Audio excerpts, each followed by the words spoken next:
Lunch and Learn is an MFG radio network production brought to you by GIE Media's Manufacturing Group. We highlight some of the latest innovations in manufacturing and design to help you gain insights to the newest products and technologies in the medical, aerospace, defense, and electric vehicle manufacturing industries to keep you ahead of the competition.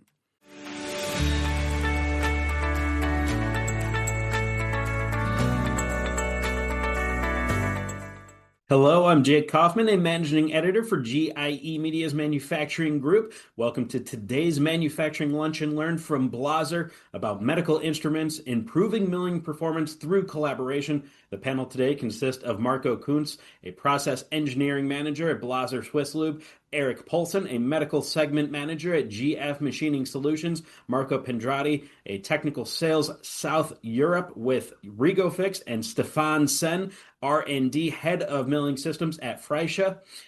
Before we begin, just a little bit of information about Blaser Swisslube. Thanks to machining experts, customized services, and excellent products, the family-owned Swiss company Blaser Swisslube helps its customers fully capitalize on the potential of their machines and tools by turning their metalworking fluid into a key success factor, a true liquid tool. Rich Murphy, a senior application engineer at Blaser Swisslube, and Sean Noonan, an applications manager for milling at GF Machining Solutions, will join to answer any questions you have. However, without any further ado, Eric, the floor is all yours. Hello and welcome to the Challenges in Medical Instrument Manufacturing. My name is Eric Poulsen. I'm with GF Machining Solutions and I'm here with three colleagues. Maybe you guys would introduce yourselves? Yeah, my name is Marco Pendrati. I'm working for the company Rigofix. Yeah, my name is Marco Kuntz and I'm working for Blaser. And my name is Stefan Sen. I'm from Freisha. Great. So, again, welcome to everyone. And with that as an introduction, let's talk about medical devices and let's talk about the industry as a whole.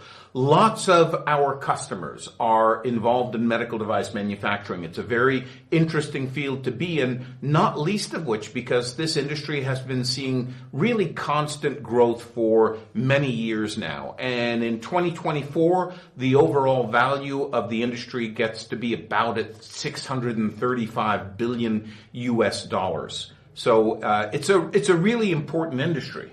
Yeah, let's have a deeper look into this market. And as you said, the market size is 635 billion. It's a very huge market, and it is split into six different segments: the consumables, the orthopedics and the trauma, the dental, the packaging, the machinery, and also the instrument, which is for us today the important part.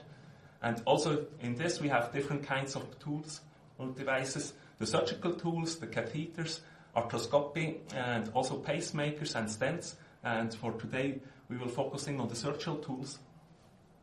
Great. Yes, thank you very much for the introduction. And as you said, Eric, we have a growth. There's a big growth in this industry. But on the other hand, we have also pressure of reducing the cost, also due to the unsustainable healthcare situation and new competitors threatened by the medical industries, and therefore we have to reduce costs and increase also productivity. That is shown us also by different analytics. For example, the KGMPs and the McKinsey studies or the Swiss Medtech's increasing cost pressure report. I mean, that's the constant theme that we've been hearing from our customers over the last months and years, is that the price pressure in medical is really ramping up, and they're being asked to make big efforts in order to reduce manufacturing costs. Well, let's go a little bit more into the details of our project, because we're working with something called an aiming device. Yeah, an aiming device, it's a part that we use if we make a change of the aim system. That means it must be very precision, stability, and surface finish. Can you imagine if the surgery comes to you and asks you, we have an aiming device, you catch just 95%. It's okay for you. I think everybody said, I like to have 100%, and this is a very important thing, that we have the right precision. Yeah, you can see in the image. I mean, if the alignment of the aiming device is just a little bit off, then the the tip of the tool doesn't go to the right place in the person's leg. And this means that the operation's not going to be a success. I mean, this has to line up with something called an intramedullary nail, which is a really long repair piece that they put in if you had a particularly bad fracture.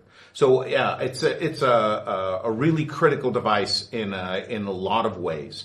Before we go into the details of the project, let's just introduce maybe a little bit more. Who are the four partners who are involved in this? So first of all, I work with GF Machining Solutions. We're headquartered in Biel, Switzerland, and GF is an industry-leading provider of high-quality machine tools. That includes milling machines, wire and die sinking EDM systems, 5-axis laser machining and laser surface structuring systems, additive manufacturing, and a whole host of tools and automation that are used in order to ensure efficient production. We've got about 3,500 employees. We've got 50 of our own sales companies that cover the globe, and a network of representatives where we don't have our own sales companies. Thank you very much, Eric. So I'm here with Fresa. Fresa, a well-known traditional company, 90 years old, innovative since many years, also well-known as a partner manufacturing high-performance cutting tools, especially end mills, drills, taps. And not only the tool itself, we know that it's so important also to deliver with the tools the applications knowledge, the data integrated in our tool expert. So you can put in your material, can make plug and play. The tools are working for your difficult applications, and that we set up with 540 employees. And the great opportunity that we've got, we have a direct sales. That means we are on place with our customers. We can help them on place with our applications engineer and transfer also this technology and knowledge to our customers. Great. Thanks, Stefan. Yeah, thank you, Stefan. I'm working for the company Regofix. We are located in Tenniken. It's in the neighborhood of Basel. Perhaps you know Regofix is the inventor of the ER collets. We are the first step, the first mover in this technology. We have around 330 employees worldwide and 260 employees just only located in Switzerland. All our products are manufactured in Switzerland. We are present with 7 branches globally, and we have more than 50 partners who sell our knowledge and products in the whole world. Great. Yeah, Blaser Swisslube is also located in Switzerland and headquartered in Hasle-Rüegsel.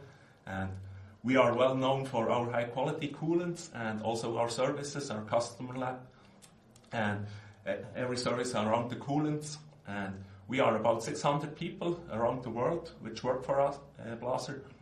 And we are represented in more than 60 countries, so we are always close to you and help you in your market to achieve the best results. Great. Well, with that as an introduction, let's get on to a little bit more about the manufacturing challenges that are associated with this aiming device. So maybe, Marco, you can talk a bit to this slide? Yeah.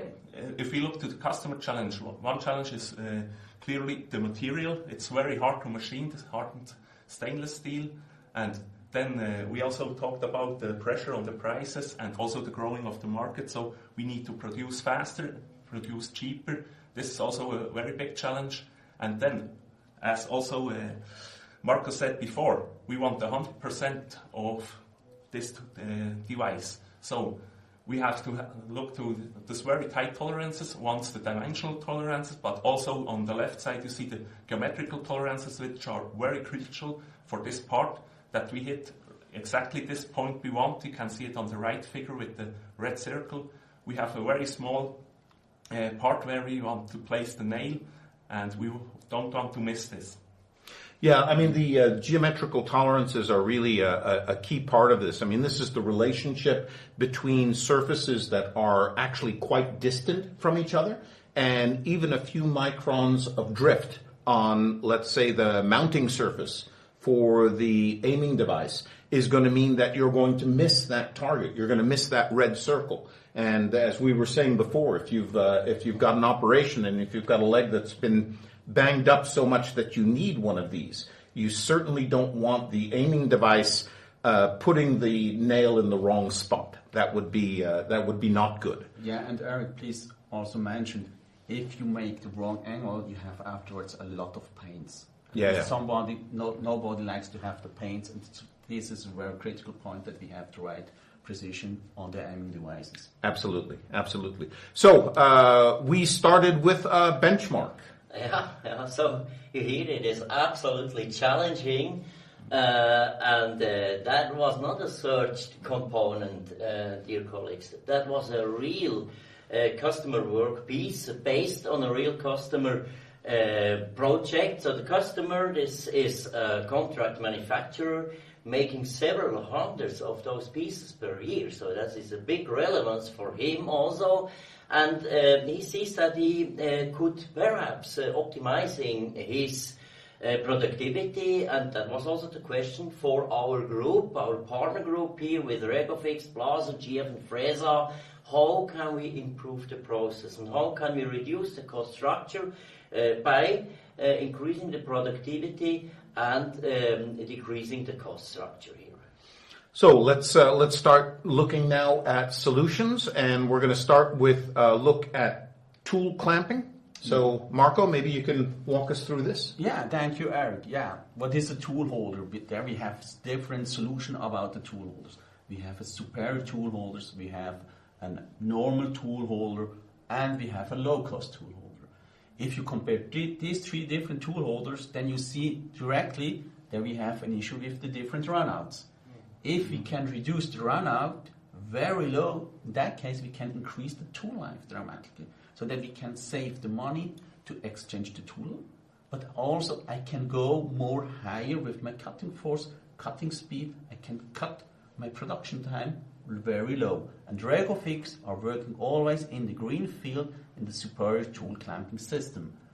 So we can go to the next slide, and there we offer also three different coolant solution. We have our standard coolant solution with internal coolant that you offer you during the drilling operation, tapping operation, the right coolant position in the right edge.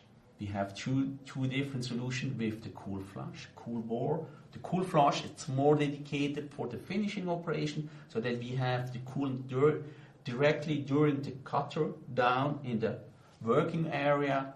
And if we go to the roughing operation, then we use the high volume of coolant, precision position of the coolant, and then we go with the cool bore directly in the right position. So you're going to choose a tool holder for a specific manufacturing sequence within the whole job of producing the part, and you'll choose the tool holder based on the coolant flush needs as well as just to hold on to the tool. Yes, correct. Yeah. Absolutely, I confirm that the importance of coolant, this hardened stainless steel, high alloy with chrome nickel, is so important.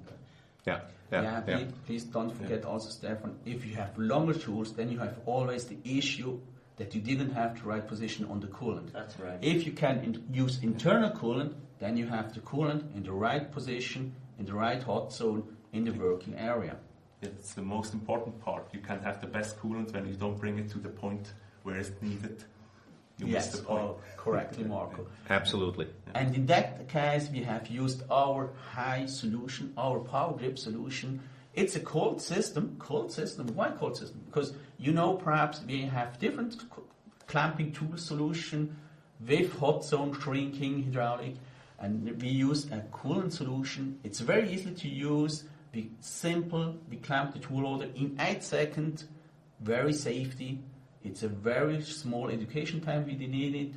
We didn't make any accident inside. The power grip solution, it's a clamping solution that you can use today, but it's also looking in the future, who gives you very interesting benefits. If we look about the different points that you have as the benchmark, we have a very interesting round-out system. We can guarantee 3 microns round-out in the whole assembled tool holders. That means tool holder, collets, and the cutter together. We can go with our vibration damping solution. We can offer you there a very better surface because we use a collet. The collet can damp the vibration during the cutting process. The last point that I like to mention, it's also that we have a tool holder system that you offer you 20,000 cycles of tool changing. That means if I use my tool holder every day just for clamping one operation, I have a tool holder. He have a tool life for about 77 years, and it's very amazing because if I look about that, it's something that I can give without any problems to my grandchildren. All right, all right. Well, let's go a little bit deeper into the process and let's start talking about cutting tools.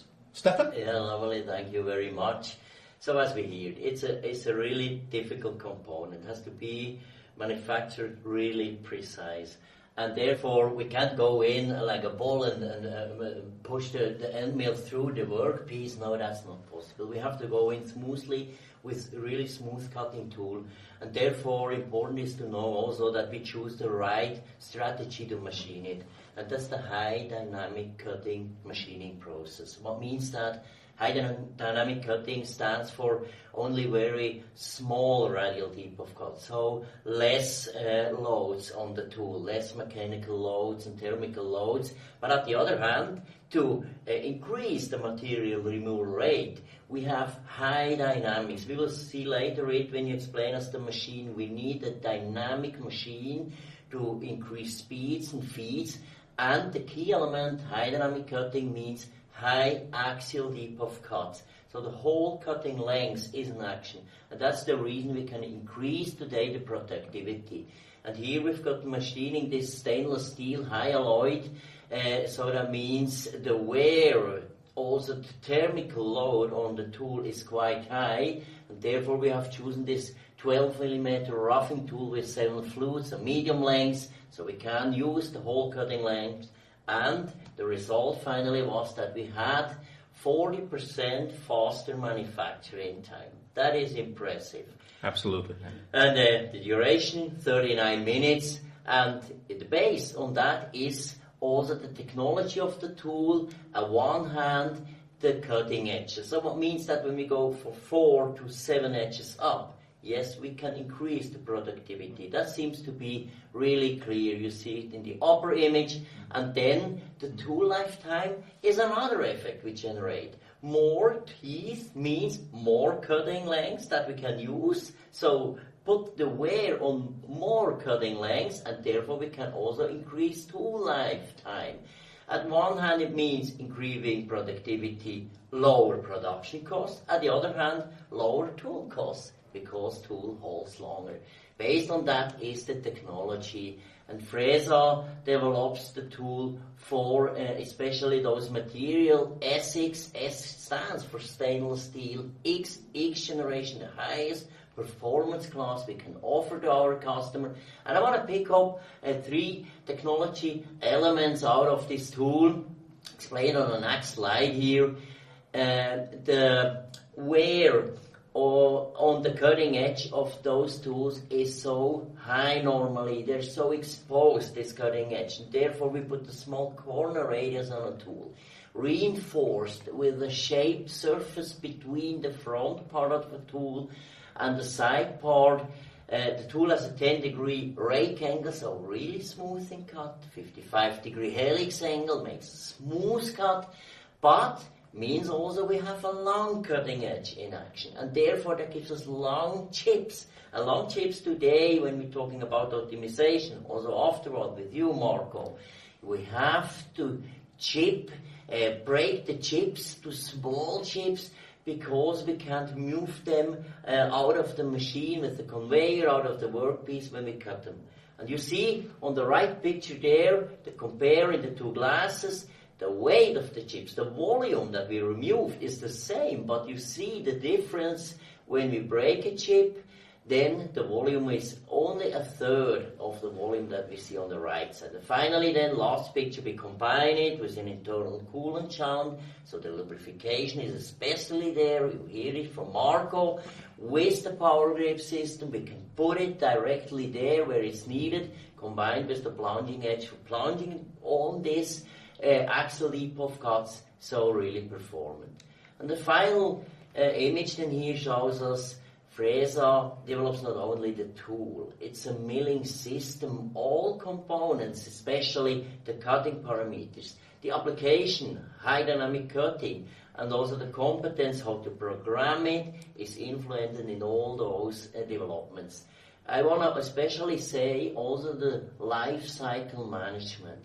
So I guarantee also on a new tool that I can regrind it, resharpening it several times and guarantee the same performance as the new tool, because the investment on such a high performance tool is quite high. So that means when you can use it several times, your cost structure additionally gets optimized. Cool. All right. Well, let's go now to cutting fluids. Yeah, thank you. I want to introduce you to two of our solutions for the medical instruments. On one hand, we have our BeCool MC660, which is a water miscible coolant, a mineral oil content with 40%. So it is also a very good high stability, so it's suitable for centralized system as also for single systems of machines. Then we have also very good stability for hard water, soft water, and also very good foam behavior, so we can also handle each kind of water quality. And last but not least, we have a low consumption rate because we have a very low top-up rate, so you also need less coolant at the end of the day. This product is very well suitable for contract manufacturers because it's also very universal. You can use it for a wide range of different kinds of materials, but you also have a very good reliability and stability, which is also very appreciated in the medical industry. Then on the other side, we have our Blaser GT22. It's a neat oil. It's a cutting oil based on mineral oil from GTL base oil. So we have highest purity of this oil. That means we also have a lot of good properties like a high flash point, a very fast air release, and it is absolutely colorless. It looks like a little bit thicker water, and it has also a very neutral odor. It's very nice to work with it, and we also have reduced smoke and also mist emissions, so you also will have a better air quality in your shop. And last but not least, also there, it's also suitable for use it as a minimum quantity lubrication. So that means if you have applications where you have as a best solution MQL, and on the other hand you use a flooded neat oil, so you can use the same product, you don't have additional washing cycles, and you don't have to handle more than one product, so it will also make it easier for this. Then let's have a look on the comparison tests. We made cutting tests, and there we focused on the tool life. You can see on the left side we have 4 different kinds of cutting strategies. Then we have the 3 types of coolant technologies I introduced before, and then we have also machined 3 different kinds of material. What's the hardened stainless steel? We also have fight with the aiming device, then the classic stainless steel, and at the end also titanium, which is also very often used in the medical instrument industry. And here you can see the dark fields mean you have excellent performance, excellent tool life, and the neat oil in all these applications have the best performance. Also the emulsion have in almost all operations very good, excellent performance. But tool life isn't the only consideration when you're talking about lubricants, right? So if we go a step further and we start looking at other criteria. Yes.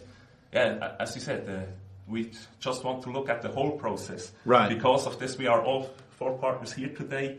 We don't just focus on one point. This is also the same for the coolant. We have the process quality, which for one customer is the most important part. Then when we look to part quality, tool life, as we have seen on the slide before, a neat oil would be the best solution. In this case, very close, followed by the emulsion. And the neat oil have some limitations when you have harder roughing cycles, roughing strategies. Then if we look to the maintenance or monitoring of the coolant, then you have clearly advantages with the MQL or also with the neat oil, because emulsion needs always a little bit of care that it achieves its maximum sump life. Then after the service life is over, when we look to the waste disposal, there is also a big advantage for MQL because you don't have anything you have to dispose because it's a loss lubrication. Everything you use is after as the protection layer on the part. Yeah. And if you use a neat oil, you can use it directly for raffination or recycling. And if you use emulsion there, you have also an additional step to separate it from the oil phase and the water phase before you can also start with the recycling process. And then we come to my most preferable topic, the autonomous machining. You mentioned it before also.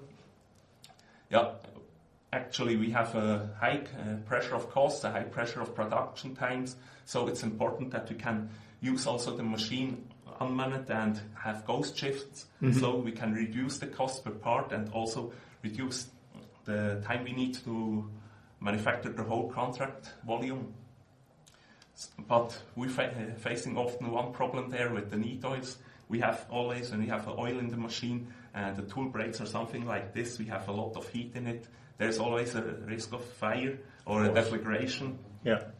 You can reduce this by choosing an oil with a higher flash point, higher viscosity, different kind of base oil, but you never can eliminate it completely. With MQL, mostly, when you use it correctly, it's not so a big problem, but we also strictly recommend that you use a mist extractor and also an extinguishing system if you have oil on the machine when you want to make ghost shift. But the optimized solution there would be to choose an emulsion, because then you have no risk of a fire, because you have always 90% of water in it, so it isn't any danger.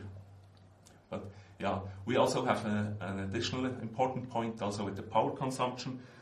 This is more and more an important topic also, and there has also MQL a slightly advantage, because we don't have any very energy needed, a lot of power consumption needed coolant pumps. We just have the compressed air, which needs a little bit less energy.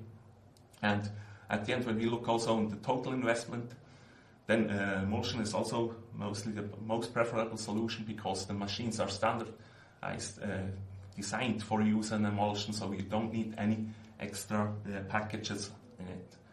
And one additional point we don't have listed here, but it's also for the medical industry very important, is the cleanability.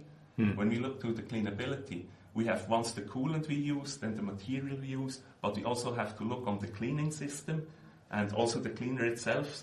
Everything must also be just on it, because this we put it don't on the list, because you can't make a general statement. You have to look in the detail what you use directly. So the choice of lubricant that you're going to use or cooling fluid that you're going to use is really also going to depend on the weighting that you give on each of these individual criteria.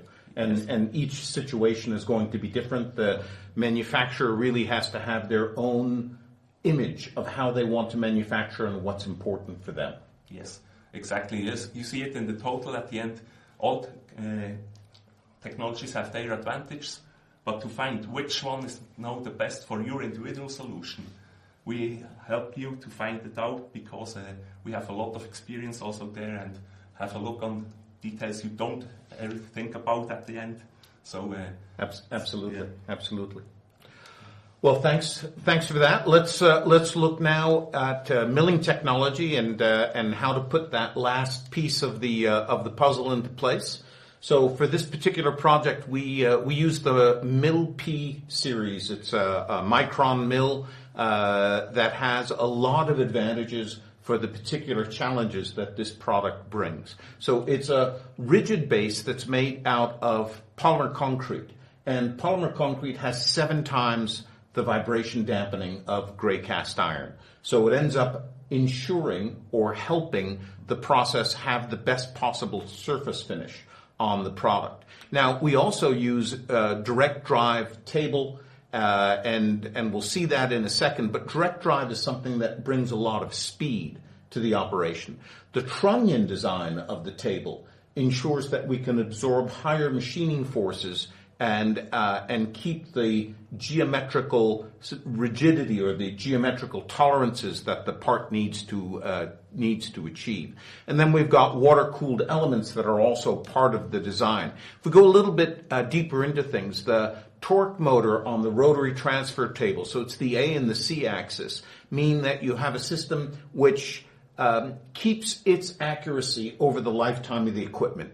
Torque motors are essentially like gigantic stepper motors that end up having their precision dialed in for life. There's no wear of a gear or something like that causes it to drift over time. It's also a system that requires a lot less maintenance, and because it's a 5-axis simultaneous drive, it's actually something that provides an awful lot of speed for the operation. And when we're talking about high dynamic cutting as the primary strategy for getting the product machine, it means that the machine is going to move as quickly as is possible, and that's going to be shortening your overall process time. We've got a 32,000 RPM Step Tech spindle on the system that's equipped with both OptiCool and CoolCore systems. That means that the spindle itself is going to be operating at essentially a constant temperature during the entire process. We're going to be passing fluid through the spindle that's going to keep it cool, keep it always at the optimum operating conditions, and that means that you're going to have less drift, especially in the Z axis. The power and the torque available on the system on this particular spindle give the roughing capabilities and the finishing capabilities in order to ensure that the product comes out really looking great. The Mill-P series has a full twin gantry, so that means on the Y-axis there's a twin ball lead screw with individual motors driving both of these lead screws and twin glass scales. So the linear scales are independently located, and we're going to be measuring the position of both extreme ends of the table in real time all of the time. And that means we're going to be driving the table always in a perfect linear fashion, even when the load is a little bit shifted and pushing harder on one side than on the other. And this gives both a very good, robust design that lasts for a very long time, keeping its precision, but it's also something which ensures that the geometry of the part that's being manufactured ends up being as good as it can be. It ends up being preserved. The final thing that we want to talk about on the Mill-P series is the availability and the use of something called AMC, Automatic Machine Calibration.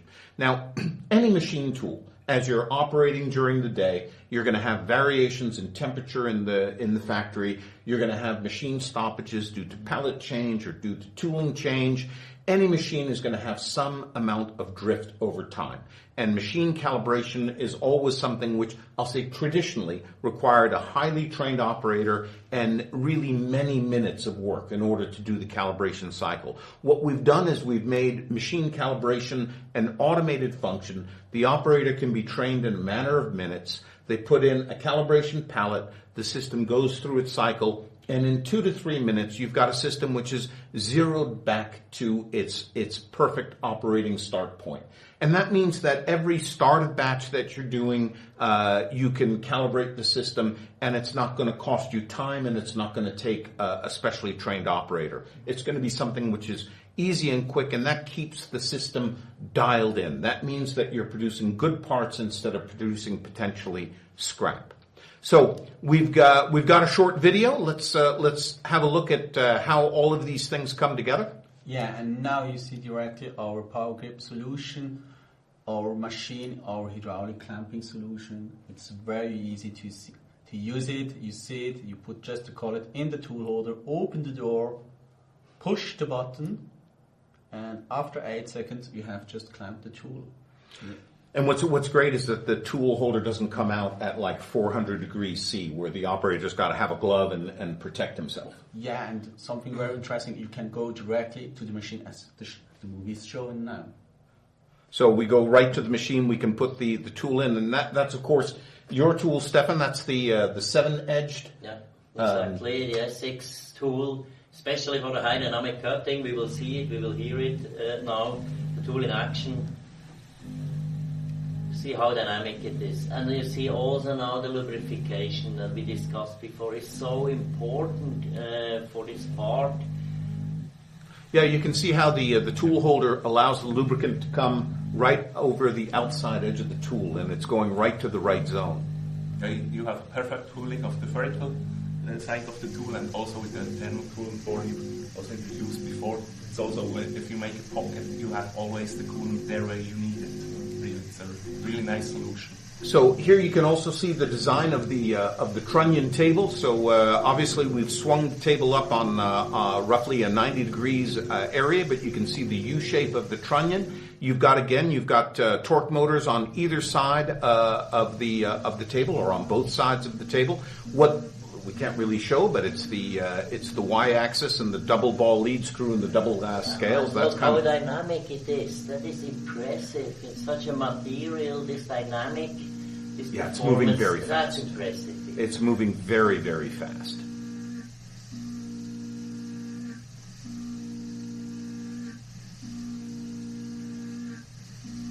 Yeah, and you can hear also the quality of sound in the overall machining process. I mean, it's just a nice sound, and I've got the part here. So I mean, it came out looking absolutely beautiful. I mean, we made a whole bunch of these actually during it's finished. It's impressive. The course of the project and the program. And it was great working with all of you guys.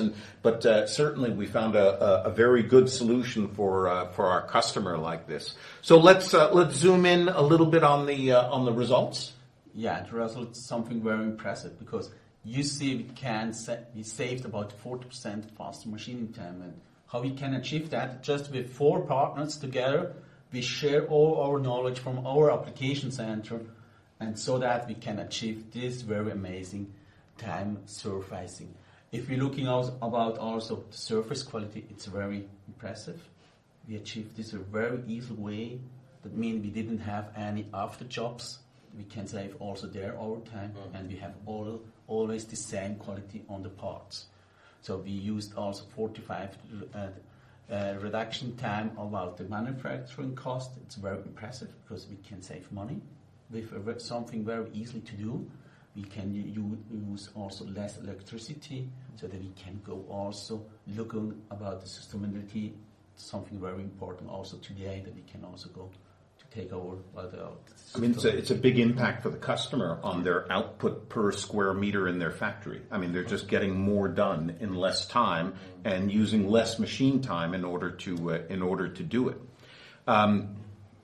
Going on to this? Yeah. Don't forget, we had machined here hardened stainless steel. It's a very tough material, and we put out more than 80% of the material.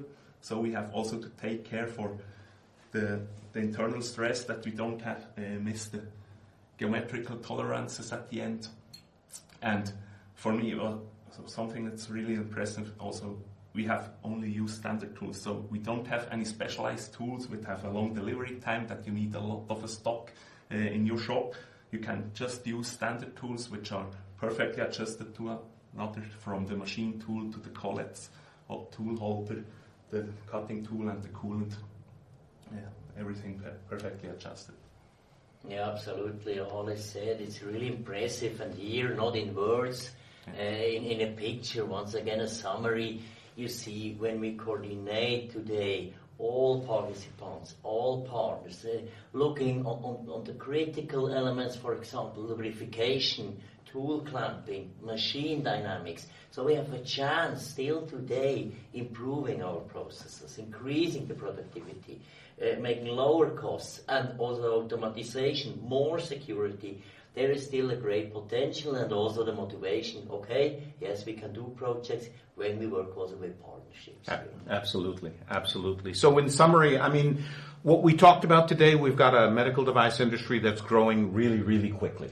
And there's a lot of our customers, a lot of job shops, but also OEMs that are facing challenges to grow their production, but also to control their costs.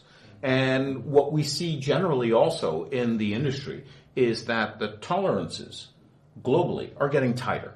It's getting harder and harder to make the precision that's needed to produce the instruments that are being used in the field every day. And success in this field means working together as a team, taking account of every critical step in the production process, whether it's the machine or the cutting tool or the cutting fluid or even the tool holder. Each has its role, and each can be important, or each is important. Yeah, it's very important. I guess we've got a couple questions in, and first question is for GF. So how does AMC work in a factory environment? Do operators need training? The quick answer is that AMC is really very easy to learn. It really is push a button to get it done. I mean, the AMC pallet, there's a dedicated pallet that's part of the process. It has to be in the machine and available to be measured. But once that pallet is in there and the operator's been trained, it's really something that's really easy to do and takes a very short amount of time. So it doesn't need a lot of training. To the contrary, it's really very, very simple.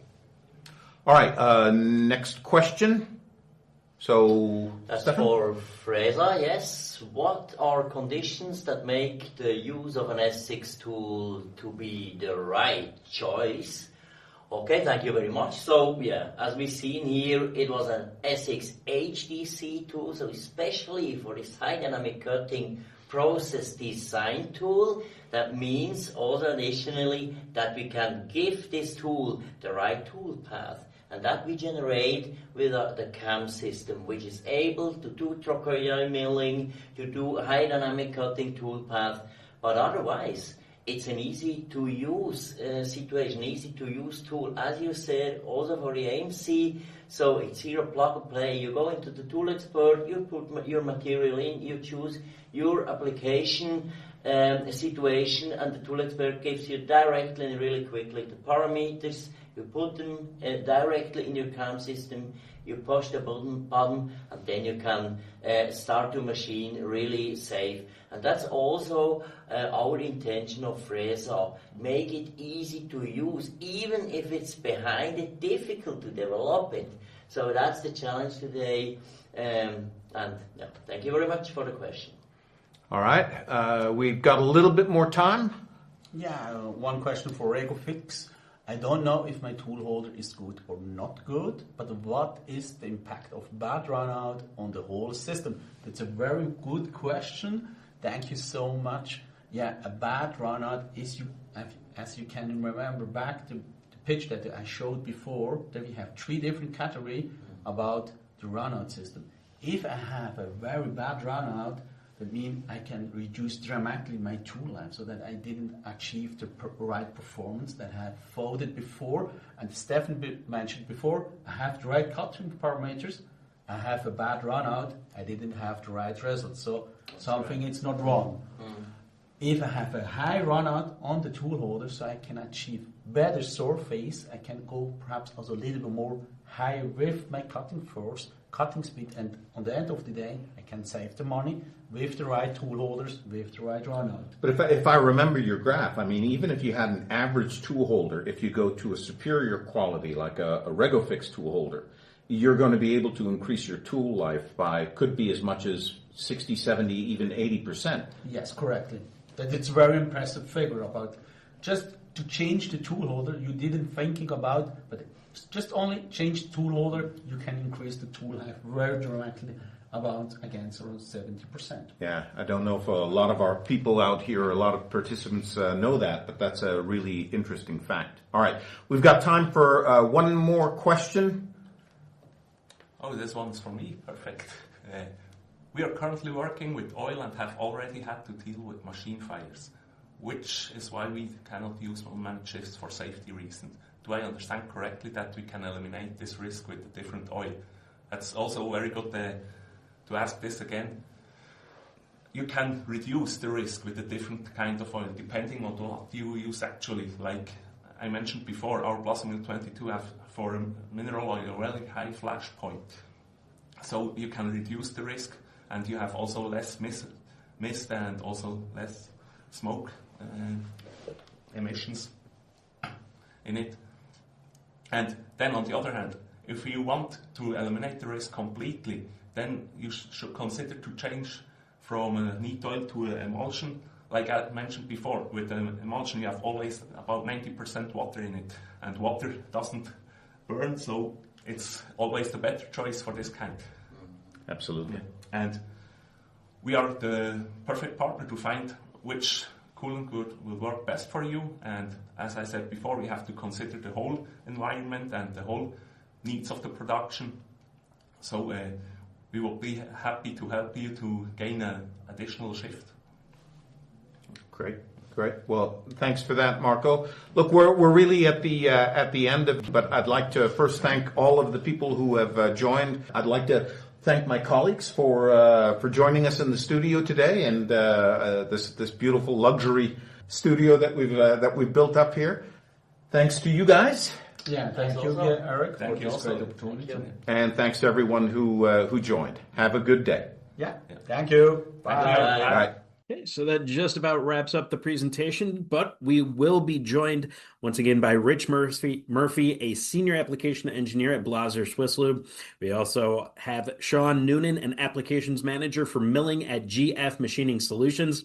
So, gentlemen, thank you so much for joining us after that presentation. We do have a few questions from the audience. Doug, first off, has a question for Rich, and he wants to know, during the presentation, they mentioned 12X, 11X, and 10X. What are those numbers based off of, and which is the best? Well, I'm going to say that it's probably on viscosity, but I'm trying to remember that slide specifically. I'd have to look at it again to be sure. Okay, gotcha.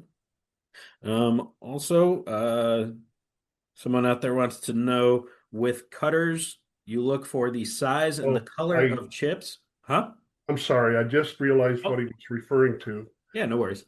The 12X, 11X, and 10X was rating which type of fluid was more appropriate for the application. Mm-hmm. So the higher the number, the 12 would be the water miscible coolant would be more appropriate. So it's a grading system based on how many pluses they had in each column. Gotcha. Thank you, Rich. Also, someone wants to know, they look at the size and the color of the chips when it comes to cutting tools with toolant. What do you look for to know if it is working or not? We determine the coolant, as we saw in the presentation, based on all the parameters that the customer needs. And when you're talking water miscible coolants, then you have to determine what's your baseline or what's your achievable tool life. And if it starts to vary, then you have to consider your concentration of a water miscible coolant and consider how much tramp oil might be in the machine. We have a lab that can, if we can't do it on site, a lab in Goshen or in Switzerland can help us determine if there's something that's varied from the original product status. Awesome. Thank you, Rich. And then Sean, over on the GF machining side of things, just from your aspect, how do you guys kind of decide if the coolant is working and when is time to kind of change it up?